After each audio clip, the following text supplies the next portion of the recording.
where I am. The last update was when? Oh yeah, day 128.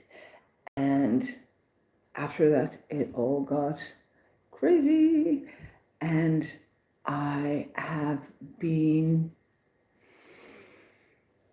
wandering through along the Rhine River and walked up mine, and I am now in Frankfurt. It is day 136 of from here to Jerusalem, walking from West Cork to Jerusalem with a harp on your back. The last update I did was in Koblenz, and I was on my way to Bingen. And I was staying with the brothers of in Koblenz, and it was a very lonely experience. There was one brother who came and signed me in, and then I was left to my own devices. I ended up going for a drink in a hard rock bar and just drank loads of beer.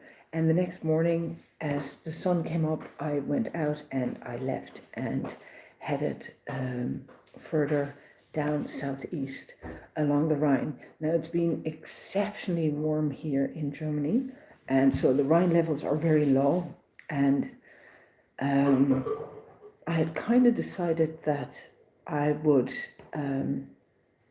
take it nice and easy, and I would go and climb up and down those hills and just along the Rhine have the nice vistas. And I did. I climbed and I climbed, and I'm wondering now whether I'm actually counting the days right, yes or no. Could it be that I'm already at 146? I don't think it is. I headed for the Lorelei. That's where I headed first. And the Lorelei, of course, is really known for the William Turner paintings. And it also features in one of the Wagner operas, of course, about Siegfried and about the dragons that he slayed, and all those things more. So it's a very romantic landscape. I better put up my sound. Typical, of course. She lives on her sound. And it's beautiful. It's beautiful. And I had seen there was a campsite there. So Sean the harp and myself, we went up and we went down, and then the last bit we walked over the road, and we arrived at the Lorelei, and there was a campsite there, and I was so tired and so thirsty that I put up the tarp. There was no place for my tent. They'd charged me something like 11 or 12 euros. I didn't even have the energy to charge my phone. That's how tired I was. And I put up the tarp, played a little bit of harp for the Lorelei, because when do you get that opportunity? Oh, hello, Muriel, how good to see you. So we sat there and played, and then I went for dinner. And what did I have again? I had something of the look. It was actually, the food was really good, and I had some beer. And then I watched the ships go by. There was still enough water in the Rhine. And then I fell asleep. I had a bit of a chat with this Dutch couple, and I kind of decided I would get up really, really early. But I was so tired, I didn't even take a shower. So when I woke up in the morning, I was actually really annoyed with myself, because I had spent money on something that I didn't even use. I didn't use any of the facilities. And in fact, I was on the bank of the Rhine, away from the campsite. So I had promised myself that I wouldn't do that again. I had said to myself, this is it. From now on, we're sleeping out, like better that way. So I walked further along, and the next stop, I knew there was, it was another really hot day. And because I had gotten up really, really early, I thought, forget about climbing. Like, I've kind of seen all the beautiful things, all the bergs, all all the stunning stuff. If I'm clever, I get up really, really early and I just make tracks and I walk along the Rhine. Now, the issue with this is that, like I've said before, I suppose, in videos, is that the Rhine is like a highway. Yeah? There is boats in the middle, there's 2 roads on the side, and there's railway tracks. So although it's a UNESCO protected site, it is also a superhighway of goods and transport and people go there to see all the beautiful views, but they also go there because it travels pretty fast and you can get there by any means of transport: boat, train, rail, bus, and car. And then people have their holidays along those roads as well, which is walking and cycling. And there's a lot of cyclists. Like, Germany has gone e-bike crazy. Everybody's got an e-bike, and when the weather is good, everybody is on those e-bikes. So off I went really, really early, and I made it to Bacharach for breakfast. Now, of course, I didn't shower, so I don't really smell anymore because of the exertion of the body. Like, I sweat so much that there is very little smell anymore because I just sweat 3 liters of water every day. I walked into, it was still early, it was 8:30 or something, but I'd already done my first 10 kilometers. So I walked into this hotel and I said, could I eat breakfast there? And he kind of looked at me, kind of frowned, and he said, okay, that'll be $13.50. And I'm thinking, I can eat more than $13.50 because I know how this goes. A cup of coffee and a Sprite is $7.50. So 2 of those, and I'm in business. So I go like, yeah, that's fine. And I think he thought I was going to say no, because the black dress that I'm wearing is kind of starting to fade on the sides. So, like somebody said the other day, it's starting to look like the homeless type of black clothing.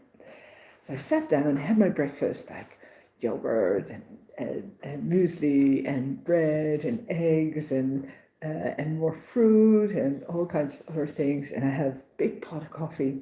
And by 9:30, I'm out of there again, make my photographs and scoot a lot further along the Rhine. And thinking, do as much as you can until you can't go anymore. So I did.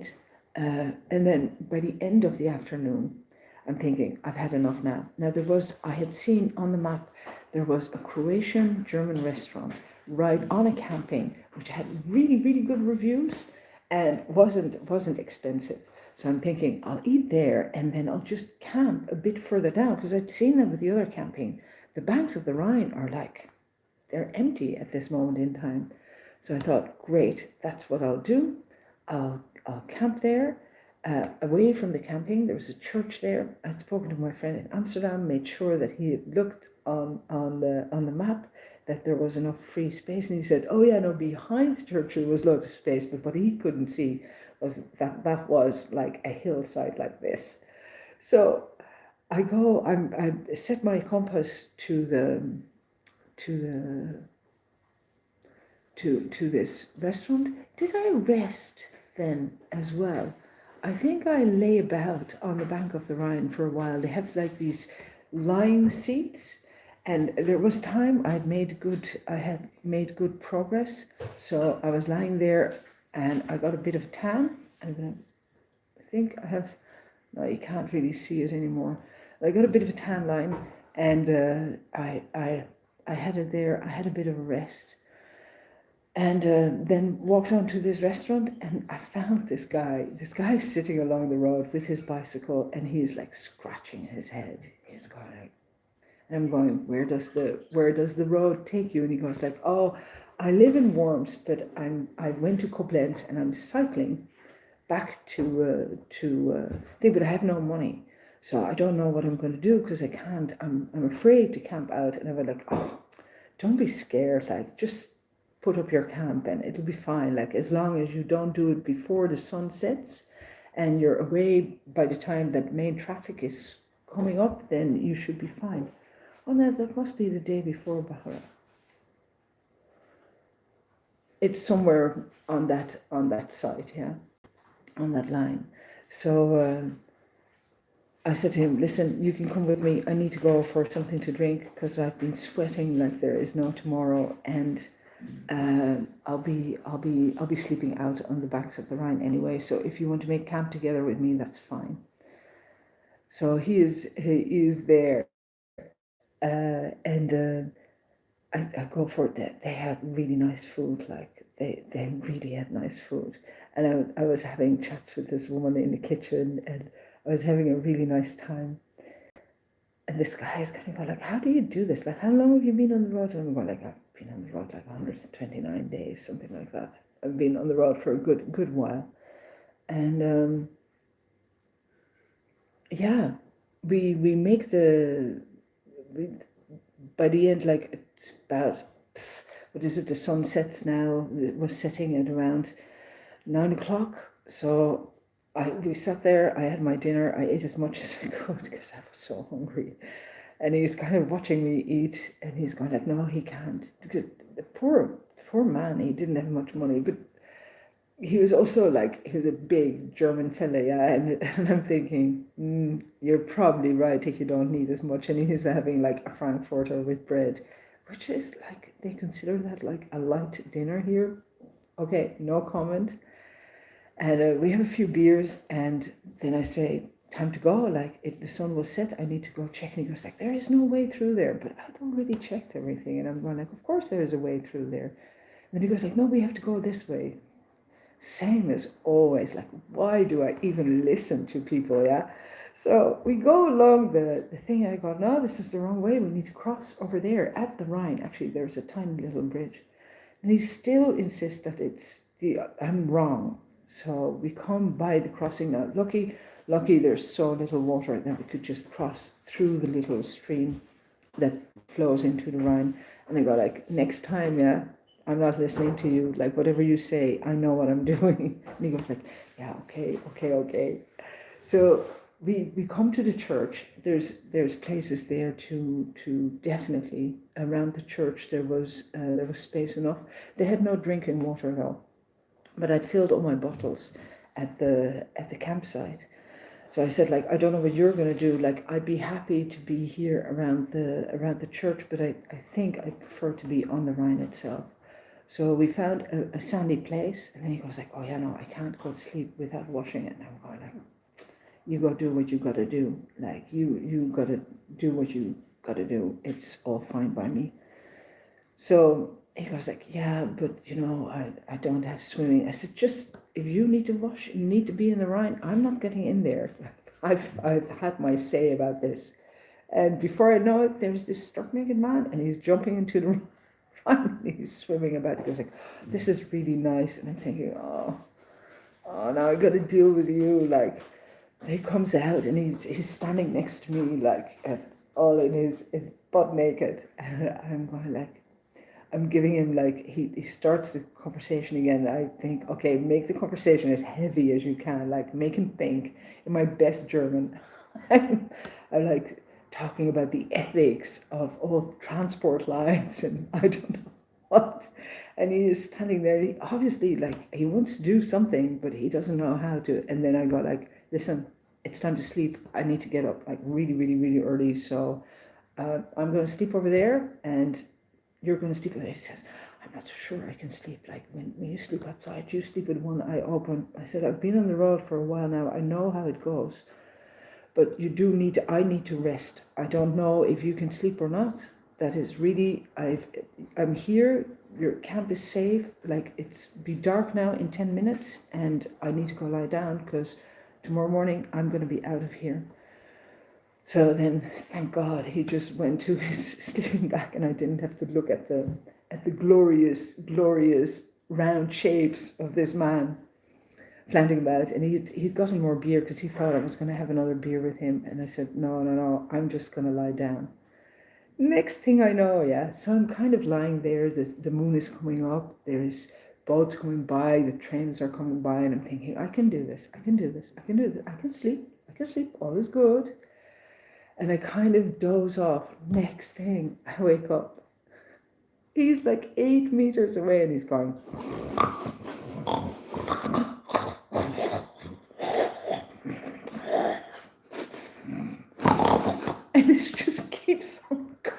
And I'm thinking, what have I done?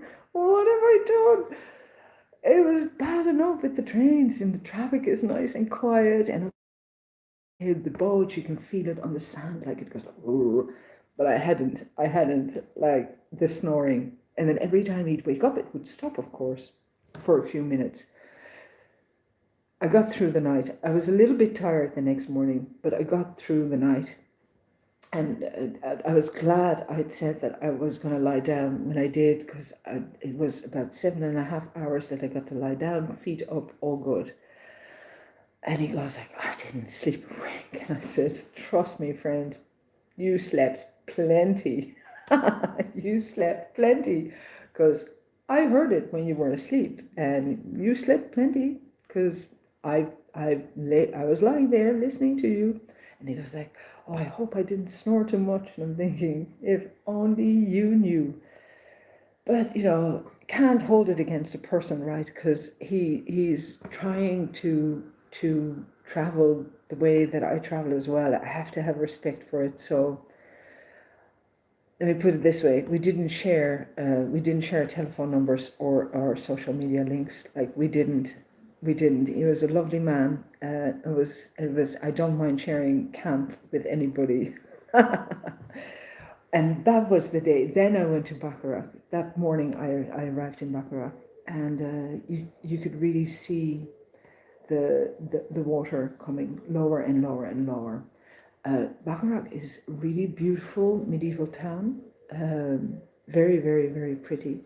So I had that hotel experience. I really thought the manager was going to say that I wasn't welcome. And what I noticed is that when I was walking, was that people aren't, like, my hard bag looks still really new because I only got it in Rain and in Holland. But people are kind of looking differently now at me, because I made the mistake of actually wearing a black dress this time around, so you can really see the fading. But I had worn faded clothes to Italy as well, so it shouldn't have been an issue. I walked on before the really heat started out of Baccarat, and I don't know, is that the same day? Boppard. I was on my way to Boppard, and Boppard, lucky me, I got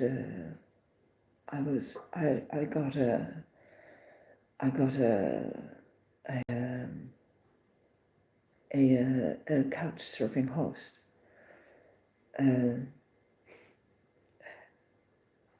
Heinrich. Boppard is also lovely, lovely, lovely medieval town. But I was feeling, he was Bad Salzig, which is the town down from Boppard. Boppard is another really, really beautiful medieval town on the Rhine. When you walk in there, there's terraces along the Rhine. It's really, really, really pretty. But I was under pressure. I had to get to Bad Salzig, which was another 3-4 kilometers. So I'd done the same thing. I walked along the Rhine, left as early as possible, so with as little traffic as possible, and then I walked on that time, because the day before I had been on the Rhine, kind of lying around in the sunshine waiting for this restaurant to open. And I knew I thought I could have walked it on a bit further, but I just had too much beer. You're very welcome. There is many, many, many more. Like, there's many more. It's a great, it's been a great adventure, really. And this part of the Rhine is so beautiful. Like, when you think about it, I've never been to Germany. This is all new to me. And it's been an absolute joy getting to know this part of the world. Now,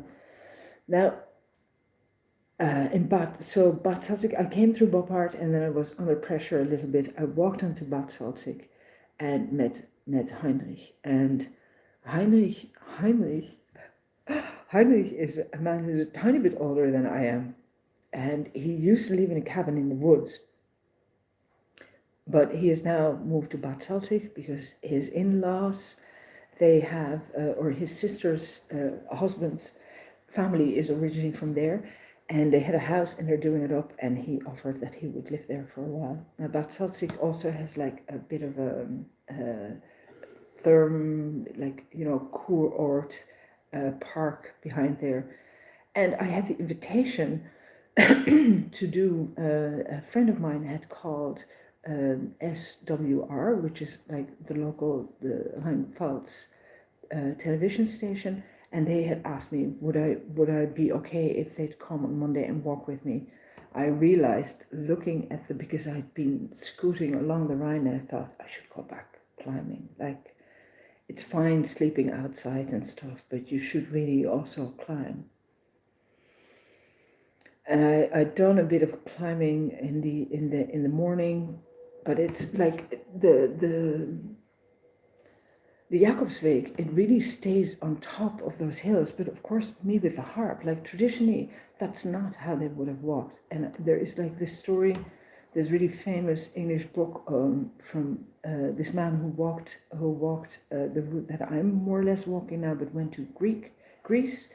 And he walks along the Rhine, and I kept telling myself, it's okay, you can make that concession as long as you don't walk into full traffic every day. Just stick along the Rhine, like it's fine. There is no issue there. So I meet Heinrich, and Heinrich tells me the story about the cabin in the woods. The people from the television station are coming, and I'm thinking, can I take them up into those, up on the hill? And they're kind of going like, we're coming with a lot of equipment. And I'm thinking, oh, this is dead. It'll never work. Like, so Heinrich says, why don't you just stay an extra day? And I go like, maybe that's not a bad thing, but can I decide tomorrow? So I in the morning I go like, if it's okay, I think if I can't get them over that hill, I'll stay here if that's okay. And he goes, that's okay. And like, he has like pasta ready for me. He has all these lovely stories. We've got loads of great couch surfing experiences, and the man is really intelligent, and he's right up my alley. Like, he was educated by the Ursuline. This was the Ursuline? No. He was in a not a convent school, but a cloister schule, and he actually met. His parents used to holiday where Ratzinger, the former pope, used to holiday as well, and he kind of didn't want to engage with religious education. So his parents had set up Ratzinger, who at the time was, I think he was a bishop already. He wasn't a cardinal yet, he was a bishop at the time. And they'd asked Ratzinger, could he have a chat with the son? And I'm going like, oh my God, Heinrich, you got to tell me, what kind of man was he? Because of course, I'm working on my prejudices here, and Ratzinger, of all people, is like high on my list of people to be prejudiced against. So he said to me that he was a very intelligent, very, very intelligent man with very forward-thinking ideas originally. Who would have known? Like, who would have known? He said that he was part of a movement in the 1970s already, where they were kind of going like, priests need to be able to get married, and they put in that paper. And as he's telling me this story, he says, you know, when he is having this conversation, his parents set them up to have this conversation together. He said he gave up within 10 minutes because he knew he could not convince me. My arguments were good, and they had a lovely afternoon talking about all kinds of other things. And I said, yeah, but the man was also like one of the most dogmatic people ever. And he goes, yeah, it happened after he went into the Vatican. So he went from very progressive, and then had a turnabout and became like very dogmatic. And he said, like, if you're paying attention, that's what's happening with this Pope as well. And he was saying, like, they're like, in the Vatican, there's all these papers which a lot of people cannot get their hands on. You know, we can't see them, we can't have a look into them because it's all behind closed doors. And he says there is some type of information, they have some type of information which actually changes their mind. So the conversation was about, good and evil, and how within the church this has become a very contentious subject. What is good? What is evil? Like we assume we know, but we don't really know. So it was really good, because I think about these things all the time, because I've got way too much time on my hand. And he could give me a tiny bit of perspective of how this is how he saw it. And we also talked about, like, I love this kind of stuff. Yeah, take the story of the creation of the world, and then you get humanity, you get paradise. I said, I understand that that we want to, that there is a difference between believing there is a God and stuff, and church. And my issue, for one of the many issues that I have, is that when you look at the story of paradise, I'm a parent. Yeah, I have a child. So if there is something you don't want that child to do, now I had to learn this the hard way, but you don't want, but and a God is all knowing, almighty. Yeah, so this God knows that if you take something, you put the focus on it, then, and you say, you can't go there, you can't do that, then what is the child going to do? You say to a child, that's hot, don't touch it. What do you think? The child's going to listen to you? No. You put the focus on it, the child is going to head straight for whatever is hot and touch it, because it wants to have that experience. The story of paradise, of course, is that they get use of everything that is there. Like, they're responsible for it, they have to look after it, and they get to use all of it. But there's one tree with apples on it. That's the one you cannot touch. What do you think they were going to do? Like, they head straight for the tree, they touch it, they take the apple, they eat it. Anyway, that to me says there is a form of control, which is what religious, organized religion kind of creates. Yeah, this finger, you can't.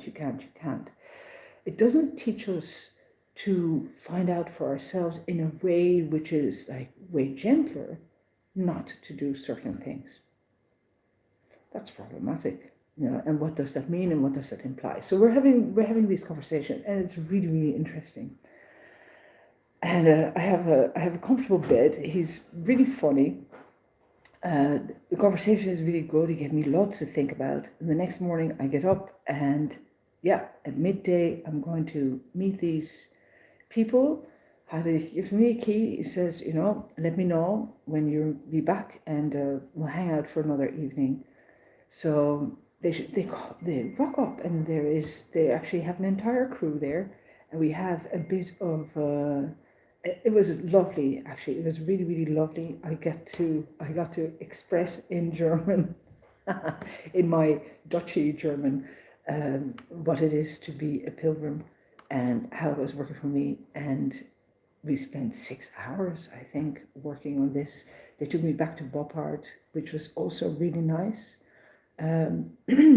because I had kind of walked through it and not seen anything.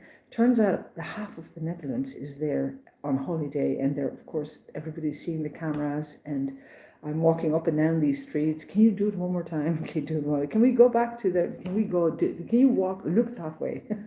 Look that way. Can you look that way? Can you look? And they have no children on kids, so there is this one guy who's doing the same, and he's asking all the kids to move away, and I had a really lovely time. Then we went for coffee, and then we went back. And I'm thinking, oh, I hope I didn't say it, because I'm renowned for putting my foot in it. I'm thinking, as long as I haven't said anything that's really silly that they can put out there. Turns out I didn't. So I head back. There is food again, and we have a few more beers, and look out over the Rhine from the balcony. I go back to bed. Next morning at 7 o'clock, back onto the road. That night, where did it? Oh yeah. So I showered. Thank God I showered, but I didn't wash my clothes, so I'm still smelling like the sweat with no smell, which is kind of it kind of gets The Dutch word is muff. No, not that muff. It's a dull kind of smell, and it's not uncomfortable. Like it's not really. Normally, my sweat can be quite strong smelling. It wasn't very strong, but it doesn't make you feel very good. And I'm thinking, forget about it. I'll be in Frankfurt soon. I just need to get to Bingen now.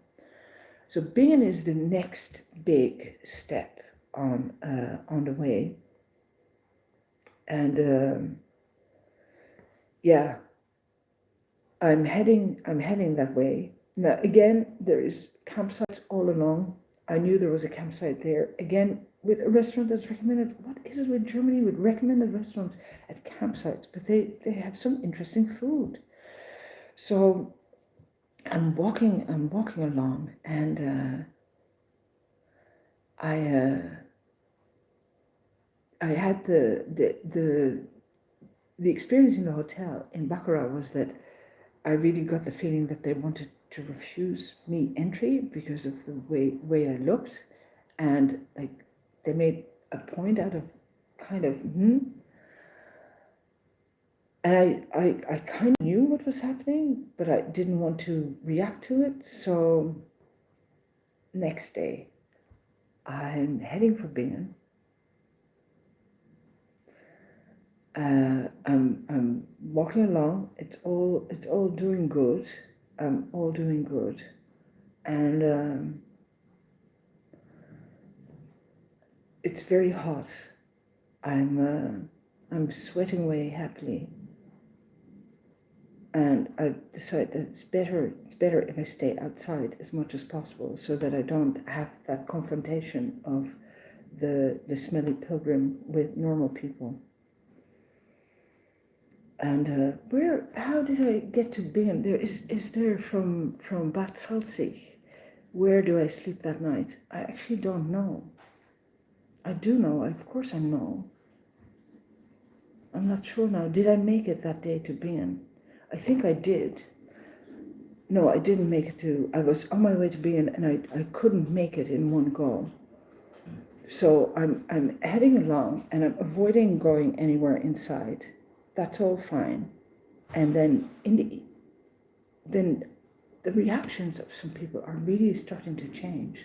So people are not looking at me anymore. Like I still do the Irish thing. I greet everything and everybody. But now I'm finding that more and more people are actually just turning their heads. They don't want to look at me, and I'm thinking, oh my God, like, what's happening? Because I know, I'm feeling really good. I don't know, like, it was just weird. I arrive at this campsite, and I think, okay, I'll have something to eat. I'll sit outside, and then I'll do another hour, and then I'll be in Bingen in the morning. I'll do the same thing as what I did there the other days. I'll go and see Bingen in the morning. And Bingen was really big because, of course, Hildegard from Bingen, and I thought, I'll go see the church, and I'll have my whole pilgrim thing, and then I'll go find a place to have breakfast, and then I'll move on. I arrive at this campsite. I go in. I have Sean on my back. I'm thinking, I'm looking at the menu. I'm in the queue. Like, it's like you have to be in a queue, and this woman she's so rude to me. And she goes like, what are you doing with that thing? Watch out with that thing. And I said to her, excuse me. And she goes, that thing. And she was talking about the harp. So I went like, it's not a thing. It's a harp. And to you, actually, it's sir. Because I was getting really annoyed. I'm thinking, it's one thing that people, don't want to look at me anymore because I look a bit grimy. But don't be crazy. But I have the stick in my hand. I've got the harp on my back, and they've got these long, like these Erdinger glasses, and the bottle of beer, and so the glass falls, and she goes like, now see what you have done. And I'm like, I'm about to start crying. I'm feeling so frustrated. Because an hour before, I was stopped by a Frenchman and a German woman, and they're going like, you've got a harp on your back. Oh my God, that's so amazing. And I'd been playing at one of the crossings, and No, that's the next day. Now I'm all lost as to where is what. Anyway, the glass falls, and I say to the owner comes from behind the bar, and he says, "I know your face. I think I know your face." And I said, I'm not so sure you do. Like, I don't, because I didn't think the television thing had gone out yet. And he says, "I think I have seen you before." I said, I honestly don't know. I said, "I'm very sorry about the glass. Can I help with cleaning it up?" He says, no, you sit down, you go have your dinner. And I had some kind of salad with cheese and sausages. And this woman is like pretty horrible, huh? And she's like, I can hear her complain. And then one of the guys behind the bar, and she's loud, and she's basically asking for me to be told to go away, to not be in this place. And then one of the guys from behind the bar comes up and he says, what did I hear you say is in the back?" I said, it's a harp, it's a musical instrument. He says, "I'm from Romania, and I play box, and I've been working here for 8 years. Like, we have people play here all the time. So if you want to, like, why don't you play? We'll pay for your beer." And like, "Oh, it's just like home." Great. And I'm thinking, good. Yeah, I'll do that.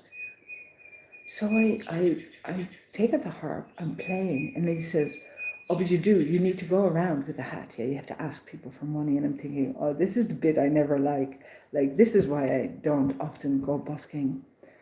Because I know that people can be really funny about these things, and they can be really rude. And I just had this rude woman. I'm getting a real lesson in humility here. So I'm playing, and then two little boys walk up, and I know that they're coming from a seat on the water side, and one of them goes, "That's really nice." He says, "That's really, really lovely." He says, "And this is my brother." And the little brother goes like, "My mom says you have to stop playing because you're really annoying her." And I went, what? He says, "She really does not like what you're doing. Like, you have to stop playing." And the brother goes, "Shut up, like, don't say that. Like, don't you?" He says, "Take no notice, like, you just play on. It's really, really, really nice." And I'm thinking, wow, okay then. So we've got like a 7-year-old, 8-year-old, and the mother is there, and she sends the little boy over to tell me to, oh my God, like, so there we go. The minute he comes back, he says, "You have to go around because, you have to go pick up your money." He said, "They'll give you money." Like, they did, actually. They did. They gave me quite a lot of money. I made something like 50 or 60 euros just for half an hour playing. I come to that table, and the woman wouldn't even look at me. She wouldn't even look at me, and I got so upset. Like, I got really upset about it because I wanted to go like, what do you think that does? Like, what do you think you're teaching your children? Like, here you've got like two perfectly fine little boys, and you're teaching them to just be rude, horrible people because you don't have the balls to tell me that you don't like it. And by the way, like, if you don't like something, I know that they sat down after I started playing. She didn't have to sit down there. But some people just are. I don't come across it very often because I'm not looking for it. Some people are just horrible. And then I realized I look like a homeless person. So people then feel that they can be free in the way they react, and they feel they don't have to keep up. They're not looking for me to like them. So they show their most horrible side. I have to say, it really, really upset me. It really upset me. I didn't mind any of the people who said, "I don't like the music, I don't want to give you money." That's fine. That's perfectly fine. Not everybody is into what I do. But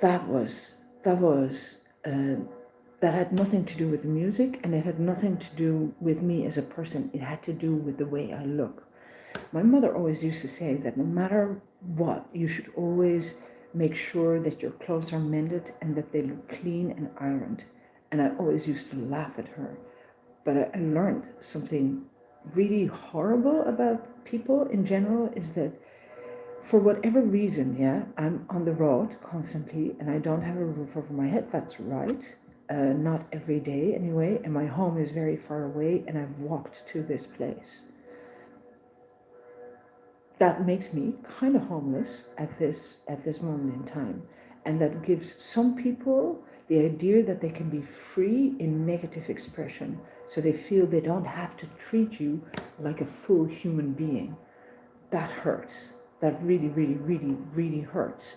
And it's really hard because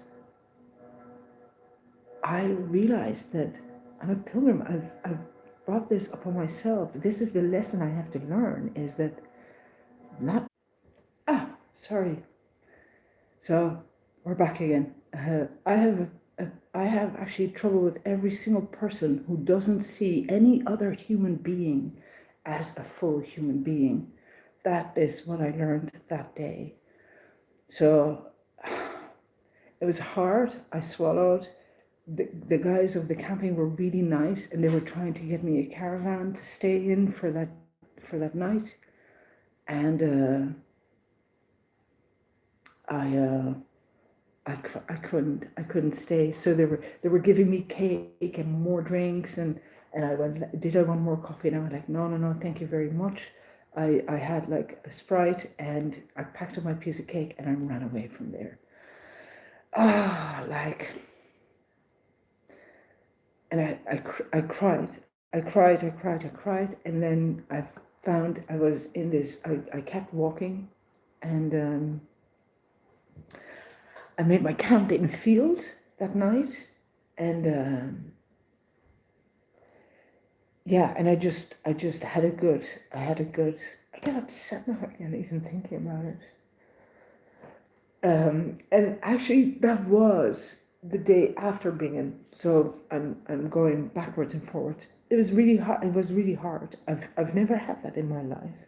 I've been dismissed before. This is the other thing. Like, you have this thing about that they say about women over a certain age, that they become invisible.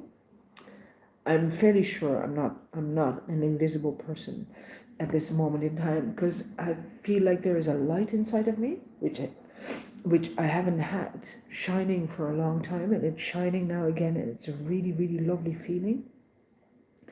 And that's probably why that came on so hard. It really, really, really, really shook me.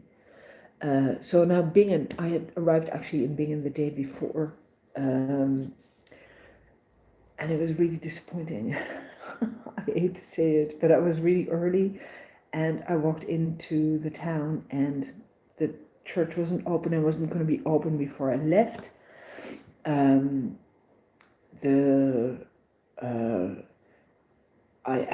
I had coffee. And the other thing was I couldn't find a public toilet that was open, which was also like my insides were playing havoc with me, because it was so warm, and then the digestive system does some weird stuff as well.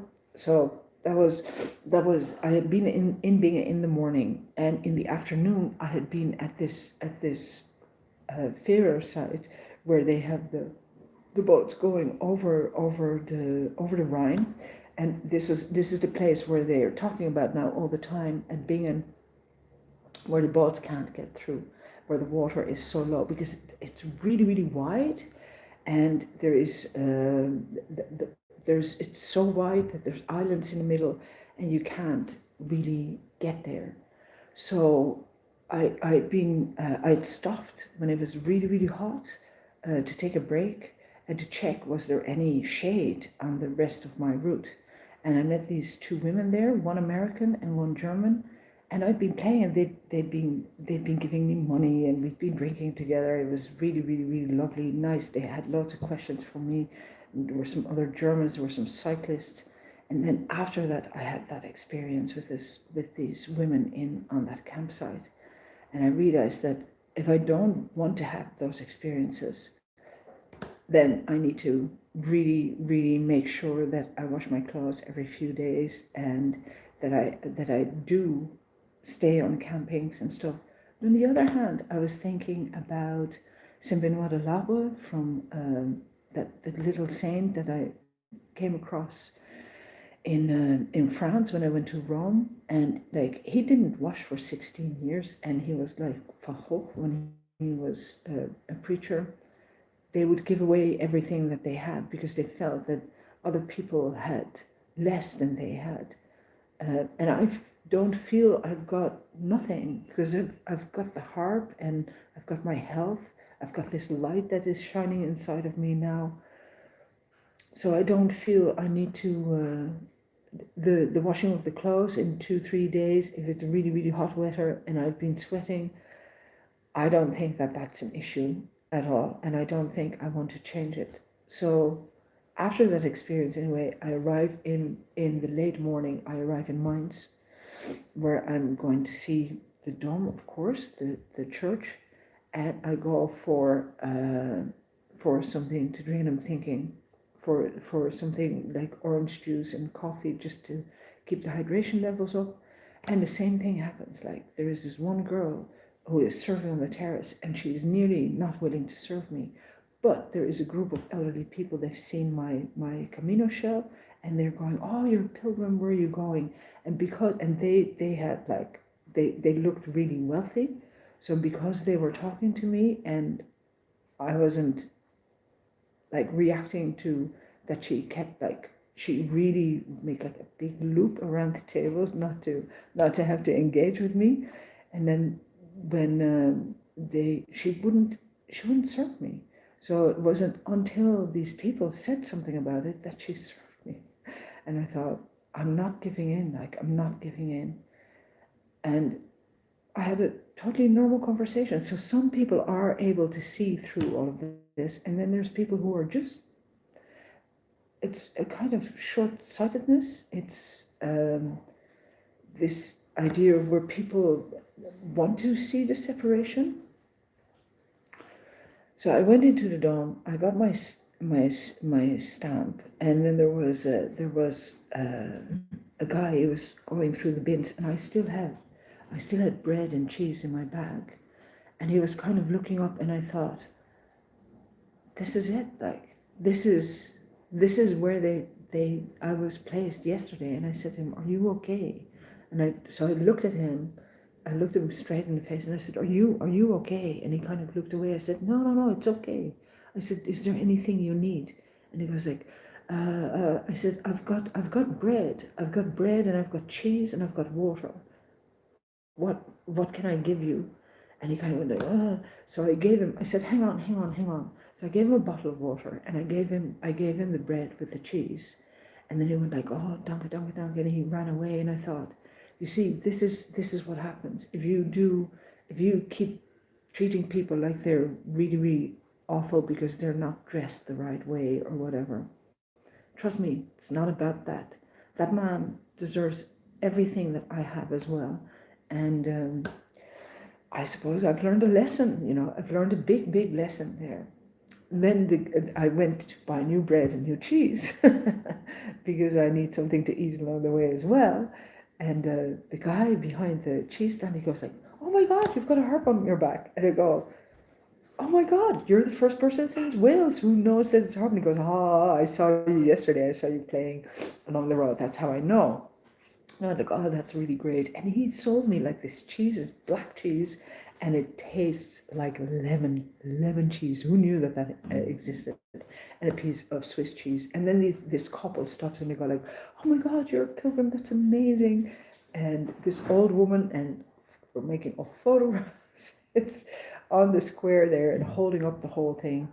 And then I'm back. So my experience at the moment is like, I go from kind of folk hero to clochard, like homeless person. And I'm either treated like I'm a hero because I've been on the road for so long and I still have so far to go. And then the next moment, there's people who haven't got a clue about what it is that you're doing, but all they see are the faded clothes and they don't want to have anything to do with you. And when I'm sitting on a bench, they'll move away. So it's a really double kind of very torn kind of experience. So Germany so far has been the best country, but also the toughest country. And of course, walking into Frankfurt is literally the same as walking into Dublin, because you get this big city people kind of thing again, where people don't greet each other, they all ignore each other and they kind of look away. So 2 days ago I had it. So from Mainz I'm starting to head for Frankfurt. I cross from the left bank over to the right bank, and suddenly there's water again, because there are locks on the Main and there are no locks on the Rhine. So the Rhine has no water and the Main is pretty full of water. It was lovely, lovely to walk along the water. And I went as far as the place where Opel came from. That is something Heim. And I stopped there because it was really, really hot again. And I thought I'd have a few beers and then I'd go on, do another few hours in camp along the Main. But I end up meeting, what was his name? What was his name? It was Herman or something like that. And he was saying, like, listen, you need a shower. You need a shower, you can use my shower. And I've got a couch, you can use the couch as well. And it was a young man, and he'd just come back from Israel, and he had loads of things to say about Israel and traveling around there. And his friend was in a kibbutz. And of course, you get there again that division of, what the experience is. Turkish people keep telling me that it's really dangerous to walk through Turkey. And Israeli people will tell you that it's really, really, really dangerous to go through any of the Arab countries. And then Arabs are telling you that it's really, really dangerous to be in Israel. So it's like people's experiences and what they experience as being what is safe and what is dangerous, they are completely different. But I have to hear them all out, like. So Herman was saying to me that, he was also pointing at people around. He said it's a very multicultural place. There's a lot of crime. He said, I saw the outside of the Opel factory as we walked by it. But again, like, because this is already in my head now, all I'm hearing is the division. I'm hearing nothing that is actually bringing people together.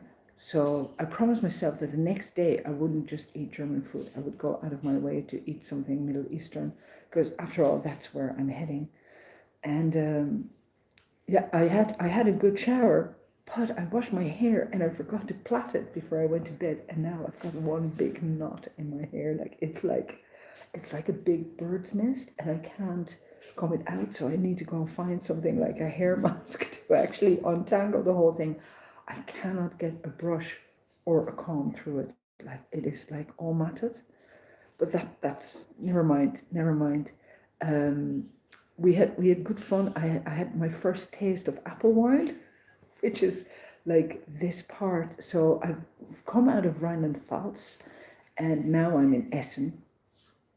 And there is apple wine. Apple wine is the thing here, and it's some of it is like nearly like vinegar, so sour, but it's really refreshing, especially in the heat. So we had a good bit of that sort of. It was pretty heavy drinking session, but I was very, very grateful for the bed, and at least I was clean, and my clothes were still the same though. So the next morning I set off a little bit too late, and because I'd been going I wanted to be in Frankfurt on Saturday, because Sunday I had to play. By now it's Monday, so Saturday I had a long day. I had about 28 kilometers to do, and by 11 o'clock I'm in Keller something. There was a little Turkish restaurant, and they had mercimek, they had like lentil soup, and they had lahmacun, and I'm thinking, this is where I'm going to eat. So I'm thinking, stay on the terrace, find a shady spot on the terrace, out of sight, so you can't be offending anybody. One of the waiters is kind of looking at me, and he's already like making a move forward, and then there is the head waiter, and he is looking at me, and he smiles. And I smile at him and I say, is it okay? Can I sit here? And he goes, yeah, what can I do for you? I said, I'd love a coffee and I'm really thirsty. So coffee, something watery with loads of water in it, and I'd love to have soup, and I'd love to have lahmacun, and I'd like salad. And he goes, of course, of course, of course. And there is a guy sitting 2 tables down inside, and he says, may I ask you where's the journey going to? And I say, I'm on my way to Jerusalem. And he goes, what is it for? I said, it's like a personal journey, and I've got how do you pay for it? I said, I've got my harp with me, I'm a musician. And he's chatting away to me, and I get my food, and I'm more, and by the end of it, like I'm sending a few messages, and then he comes up to me and he says, I'm really, we were talking about it, really impressed by what you're doing. We think it's really special, and we think that, I would love to do what you're doing, and you look so happy. Please, can I invite you for to pay for your dinner? And I went like, I'm a pilgrim, man. Like, if that's amazing. You don't have to. I've got the money to pay for this, but I would love to accept, because that is what pilgrims do. He said, I'd be delighted if you did. I said, well, then thank you very, very, very much. So I had another coffee and I had another drink, and then I went up and I said, may I pay, please? And he said, no, said the waiter. No, this is on us. We really think that this is absolutely wonderful, and wish you all the best, and God bless. And off you go. And I said, have you ever thought about going on Hajj, on going to Mecca or to Jerusalem? And he goes like, yeah, I've thought about it, and many times I think, oh, I should. I said, let me tell you one thing, don't wait too long. Like, don't wait too long. So I made it into Frankfurt. I had to kind of laugh because the thing came up again about walking into Dublin when I was warned that I couldn't walk into Dublin. I'm thinking, well, this is not a Monday morning. I walked into Dublin on a Monday morning, and there was nobody there. I actually walked into Frankfurt on a Saturday afternoon, very hot, and there was police up and down the mine. And I had a chat with them. They were asking me where I was going, and I was telling them I was on my pilgrimage, and they were wishing me a good pilgrimage. I found a really odd Irish bar where I had like an hour off to rehydrate. No, not Guinness this time. No Guinness. And then I went on, and I made it to where I had to be. And yesterday, I was asked to play at this mass, and they had a bit of a fundraiser for me, and people were so nice. Now, obviously, I was not wearing my black dress yesterday because it was being washed. It was really, really amazing, because I was back being a folk hero, and the bit of television had come out, and the reactions were really lovely. The editing is amazing, and I speak German, which is so funny. So yeah, that is really the story up to now. I think some of the timelines as to where happened what, they're not entirely correct. Hopefully in time, when I get to do the blog and stuff, I'll sort all of that out. But all of that did happen. So I've been torn the past 10 days between being seen as a total waster, homeless person, to a folk hero. It's very confusing. Yesterday I had a schnitzel. Oh yes, I ate Frankfurter schnitzel with grüner Soße, and apple wine with sparkling water. And so for my brother, it isn't just schnitzel that they eat here, but in Frankfurt, the Frankfurter schnitzel, not bad. Yeah, I'd eat that again. I'd like the grüne sauce. It's like 8 different types of herbs, all cut finely with some kind of, I think it's yogurt or cream, and you have that over your schnitzel. It was pretty good. And they do like their salads here as well, which is also really nice. So now I have 2 or 3 days off here. Yesterday was really amazing.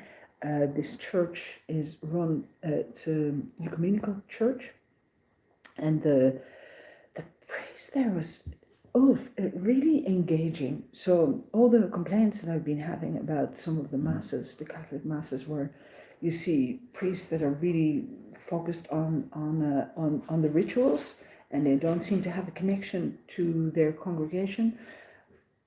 Notice the opposite, like a strong connection to the congregation, beautiful, beautiful gesturing and beautiful, very, very, he really held the mass, and it felt really safe and welcoming and wonderful. And yeah, they asked me lots of questions. I got to play. They had a fundraiser. It makes it possible for me to do at least another few weeks, if not maybe going into, like, don't get me wrong, that bit in the Ruhr was very expensive on this trip. But this will, the days along the Rhine with the non-washing and the not using the amenities has been really good for me. It really has turned on the light inside of me again. Like, I feel really good about being in the world. I'm struggling obviously with some of the people, but I can do the struggling with the people because it is finally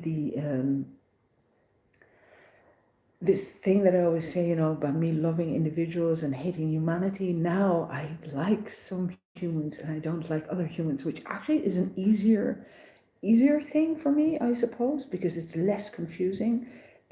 So there is a root why the world is the way it is, and it is in people who judge. The judgment people lighten up, like we're all equal. Yeah, we're all equal. Everybody is the same, whether they have money or not. You don't not the Waldorfschule has a thing where they say that all humans give to society what they can, rather than what society demands of them. And I think I'm with them. Like, I'm definitely with them. It's not about what you're supposed to do. It's about what you can do. And the society is made up out of many, many different people, and not everything is about the economic process. There is many, many other ways in which we can contribute. This is my way of contributing. It may seem a little bit odd to some people, but it definitely is a contribution. And even people who seemingly are not contributing are contributing through having experiences with other people. So I think that's really the thing that I've been thinking about now, and how that works, and then what the function is of communities, especially how we welcome or not welcome people within our groups. So yeah, day 136 of From Here to Jerusalem. I'm going to call it a day because it's a very long video, but it was very long. I had very little charge, very little connection. That's all back now, so I'll be here for 2 or 3 days. I might do another video when I'm here, and thank you very much. By the way, like, the fundraiser is going really well. I'll be adding what was raised here as well, and I'm well over the 25% mark now. We're heading for 6,000.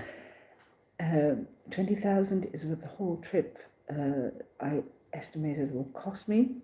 I already know that it's going to be longer than a year. There is no way I can reach Jerusalem within the year now. It's still really dry. I'm waiting for the rain to come. There is leaves falling everywhere. It's been really nice playing the harp. I am looking forward to playing more, and I'm also looking forward to just resting here for a little bit. Thank you very, very much for hearing me out and being along the road with me. Thank you very much for all your help, your well wishes. I can't tell you how much it means. And until the next time, my name is Anya. Sean the harp is downstairs in the room, and Jerry the stick is out there. And this is day 136 of From Here to Jerusalem. Have a good one.